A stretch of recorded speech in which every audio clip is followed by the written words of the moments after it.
You know what? This was a lot harder than I expected it to be.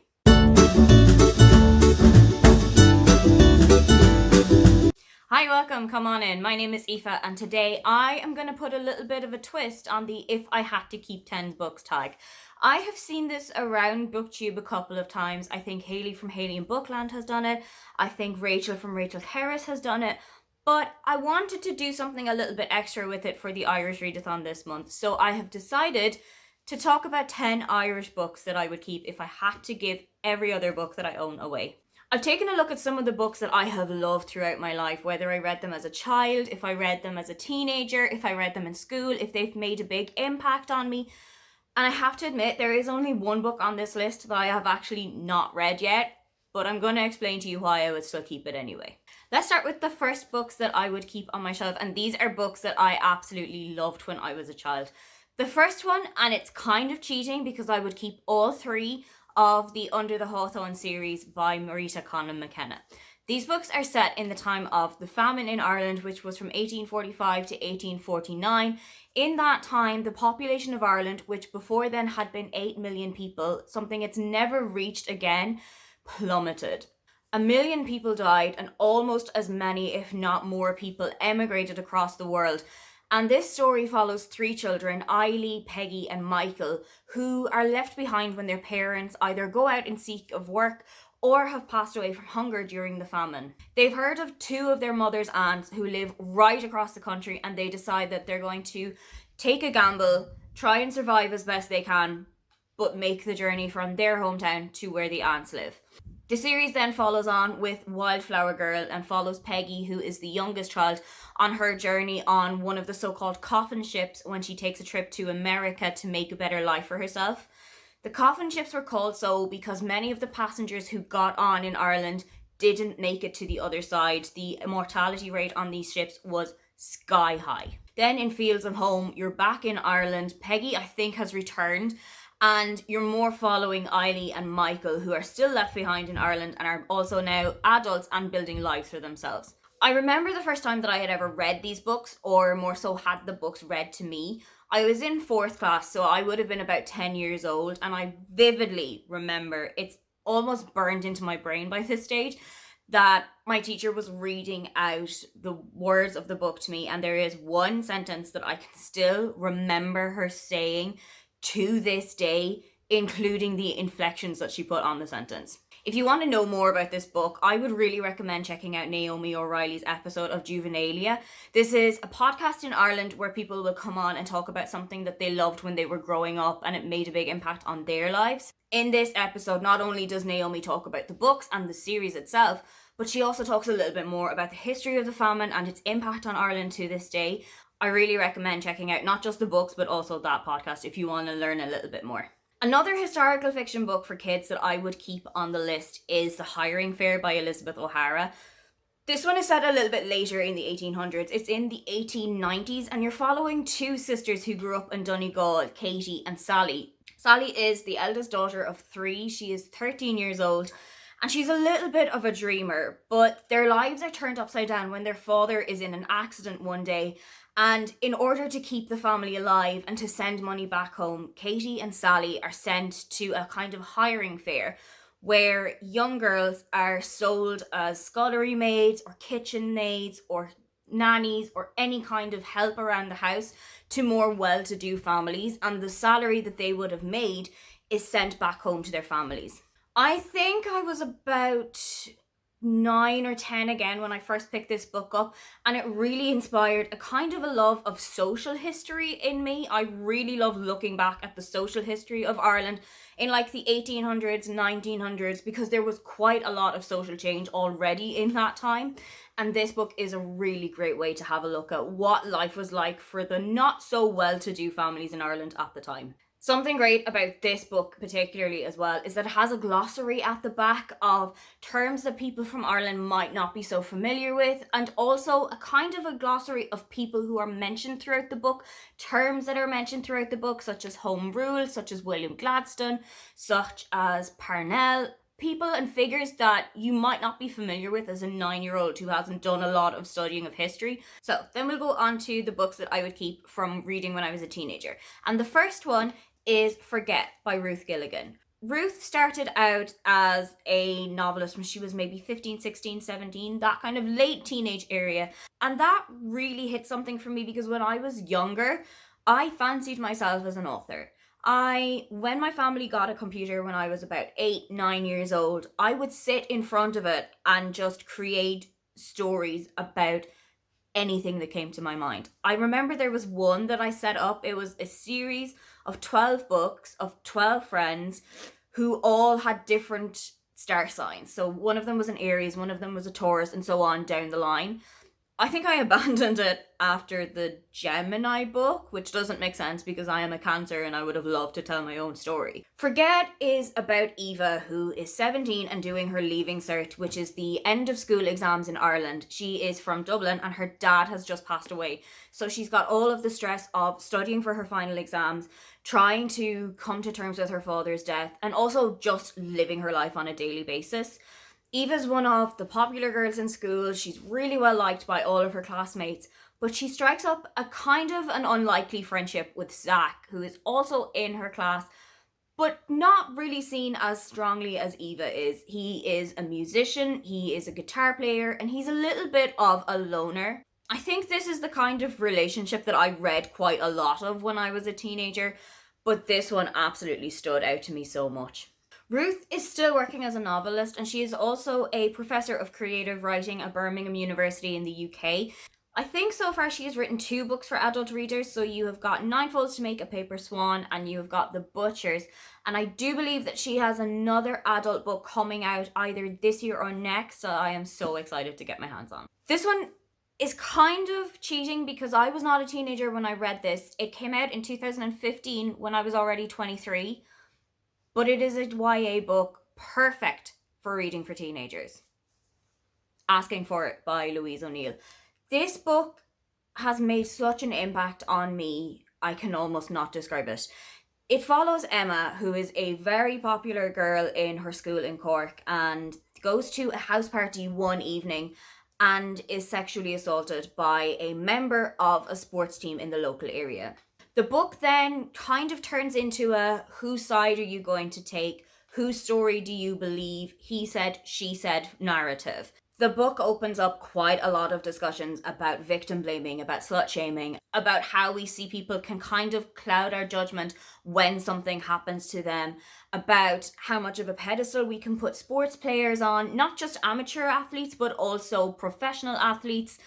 There's so much that you can talk about with your children when you read this book. It's something that quite a lot of women are going to recognize themselves on the pages of. The book left a massive impact on me, and a couple of years ago a stage play was adapted of this book and it opened in Dublin and then in Cork, I believe in 2019. So 2 of my friends from school and I went to see this together, and none of us spoke for about maybe 5 minutes after the play had ended because we were just taking it all in, still kind of sitting there in silence. It's a book that I absolutely think should be on school curriculums. It's a book that I think every single teenager, male, female, non-gender conformative, every single teenager around the world needs to get their hands on a book like this. Let's change up the format a little bit because there are also 2 plays that I would keep if I could only ever keep 10 books. The first one is Scythe by John B. Keane. I haven't personally performed in this. I haven't actually done anything with it, studied it, anything like that. But it's a play that I saw my dad performing in, and that is genuinely a good reason to keep it, isn't it? Scythe is a young orphan who is living in a rural village in County Kerry. Scythe lives with her grandmother, her aunt Mina, and Mina's husband.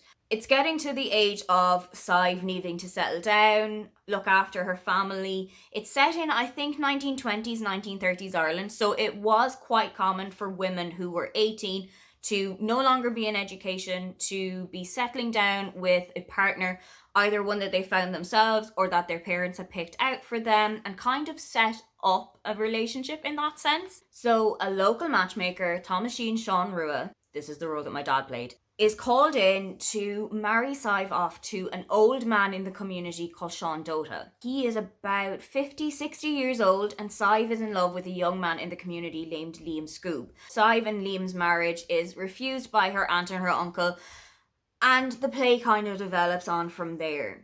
It's a really great social commentary of what life was like in the 1930s, 1940s, I think, in Ireland back in those days. How relationships were formed, what relationships are really like, the kind of societal pressures that women were under at the time. I absolutely loved this play. I think I would like to see it performed again if it ever does run anywhere in Ireland, but it's definitely one that I'm going to read over and over again. Then on to a play that I actually did study. This one is Dancing at Lunacer by Brian Friel, and the themes of this play are actually quite similar to Scythe.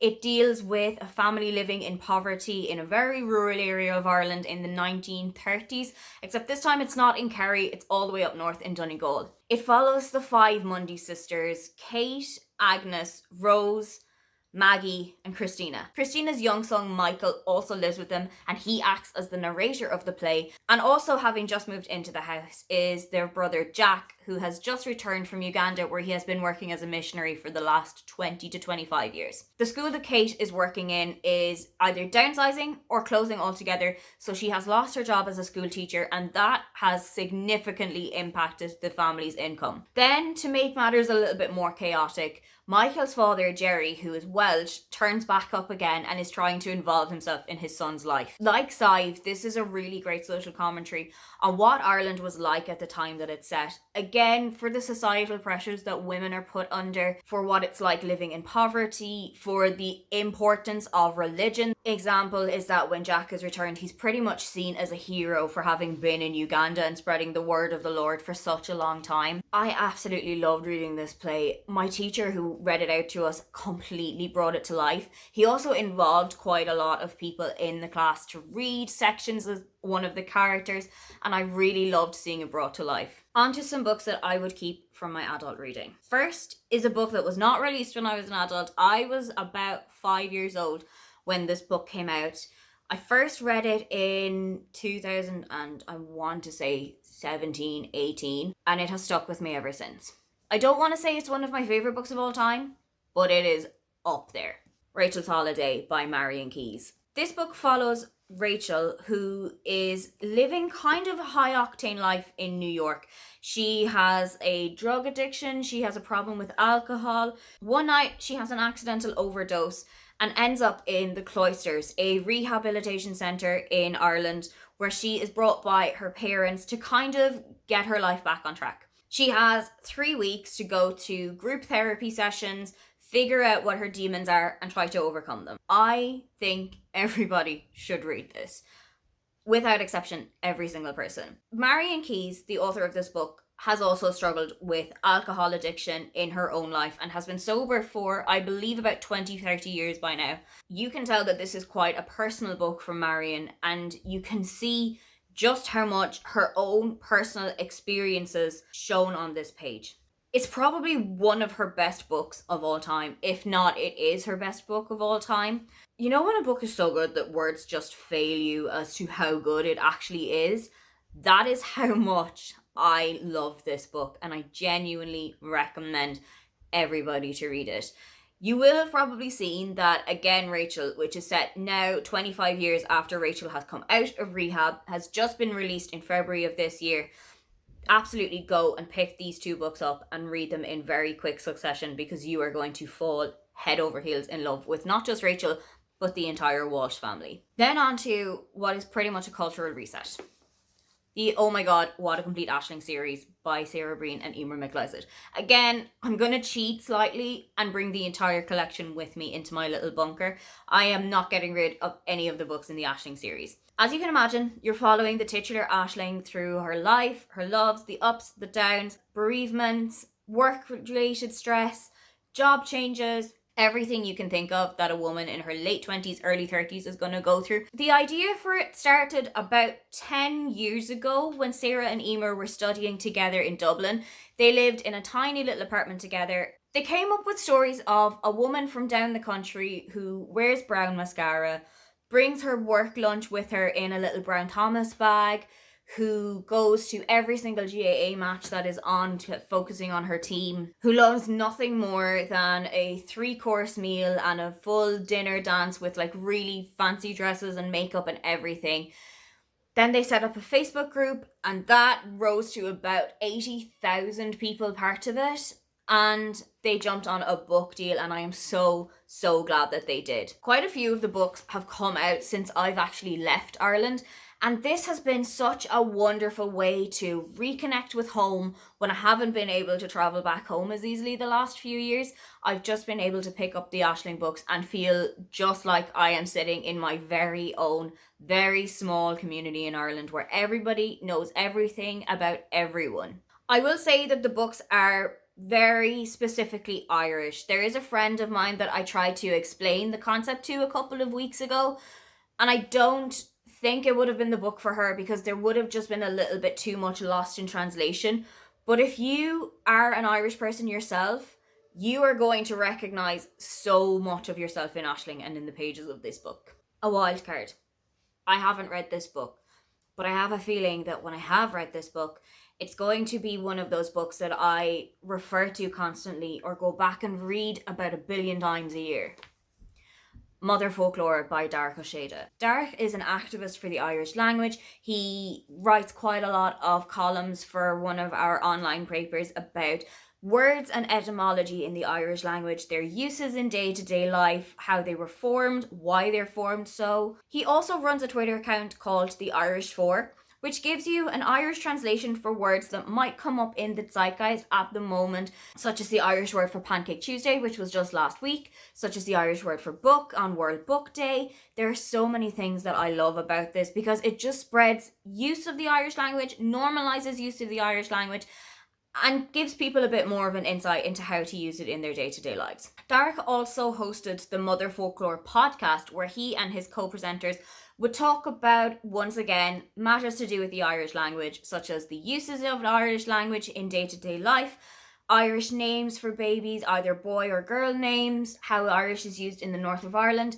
The podcast wrapped up at the end of 2021, but that doesn't mean that you shouldn't listen to it. There are about 300 episodes that you can just go back on and listen to. The book here itself is, as I've said, all about the Irish language, its uses in daily life, how we have gotten to the stage that we are at the moment where only about 10% of Ireland's population actually speak Irish on a daily basis or would identify themselves as a Gaeilgeoir, which is an Irish speaker. I, myself, am also a big lover of the Irish language. I don't have as many opportunities to speak it as I would have had back at home, but anything that is a measure to keep Irish alive, that gives me an opportunity to reconnect with the language, is definitely going to be up my street. Those are just some of the books that I would absolutely keep if I could only keep 10 books by Irish authors. What book by an Irish author can you absolutely never ever part with? Please let me know in the comments below. Or if you have nothing else to say, just leave me a green emoji. Don't forget to like and subscribe because I have new videos up every week. Now, get on out of here.